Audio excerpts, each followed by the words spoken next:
ఉదయ్ అని ఆయన బర్త్డే రోజున పద్మగిరి ఈవెంట్స్ ఆయన బర్త్డే రోజు అని అంటే అంటే బస్ స్టాండ్లోనే ఏడపోయి పంచుదాం అనుకునే వ్యక్తి ఈ వర్షాన్ని చూసి మా వాళ్ళు మా టీడీపీ నాయకులు పొద్దున్నుంటి వాళ్ళు ఇచ్చే పాల ప్యాకెట్లు ఇవన్నీ చూసి మనిషి తరించిపోయి 500 టిఫిన్ అంటే ఇడ్లీ వడ తెచ్చి పంచినందుకు మా పార్టీ తరఫున మా తెలుగుదేశం నాయకుల తరఫున అందరి తరఫున ఆయనకి ధన్యవాదాలు తెలుపుతున్నాం.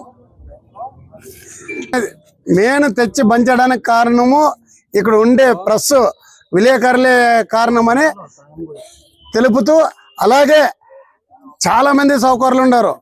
అలాంటి వాళ్ళు కానీ పేదవాళ్ళ మీద దయ ఉంచి చేస్తే బాగుంటుంది. అంటే ఇప్పుడు ఆయన బర్త్డే జరుపుకుంటుండ్రు, ఆయనలాగే ఇంకా చాలా మంది చేస్తే కానీ బాగుంటుంది. అంటే ఉన్నోళ్ళకి కానట్లే ఎవరిదైతే ఇండ్లు పడిపోయి ఉంటావో పేదవాళ్ళు ఉంటారో, వాళ్ళకి ఆసుపత్రి ఖర్చులు లేనట్ల వాళ్ళ చిన్న పిల్లలు నడుక్కుంటుంటారో అలాంటి వాళ్ళకి కూడు గుడ్డు మాదిరిగా ఏదో వాళ్ళు తోచిన సాయం చేస్తే బాగుంటుందని కోరుకుంటున్నాం.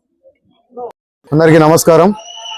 నేడు ఆదోనిలో 2 రోజుల క్రితం నుంచి భారీ వర్షాలు కురుస్తున్నాయి. కావున సుమారు దాదాపుగా కొన్ని ప్రాంతాల్లో ఏరియాల్లో వాటర్ రావడం కానీ, ఇలా పేద ప్రజల్లో ఇంట్లోకి వాటర్ దూరడం కానీ వాళ్ళకి చాలా ఇబ్బందికరంగా ఉంది అనేసి మేము మా పద్మగిరి ఈవెంట్స్ వారి ఆధ్వర్యంలో, అలాగే ఈరోజు నా పుట్టినరోజు సందర్భంగా ఇక్కడ మేము కౌడల్పేట్ నివాసంలో నివసిస్తున్న ప్రజలకు అల్పాహారం పంచడం జరిగింది మా టీం వారి తరపున.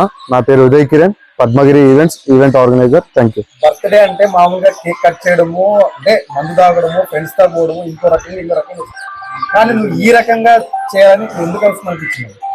యాక్చువల్లీ బర్త్డే అనేది ప్రతి సంవత్సరం చేసుకుంటుంటాం. ఇలాంటి సిచ్యువేషన్స్ లో మనము కనీసం మనకు చేతనైనంత వరకన్నా సేవ చేస్తే మంచిది అనేసి నా ఉద్దేశం అండి. నా పేరు Uday Kiran, Padmagiri events organiser, Kowdalpet area అండి. దాదాపుగా 150 ప్యాకెట్లు టిఫిన్ పంపిణీ కార్యక్రమం చేశాం.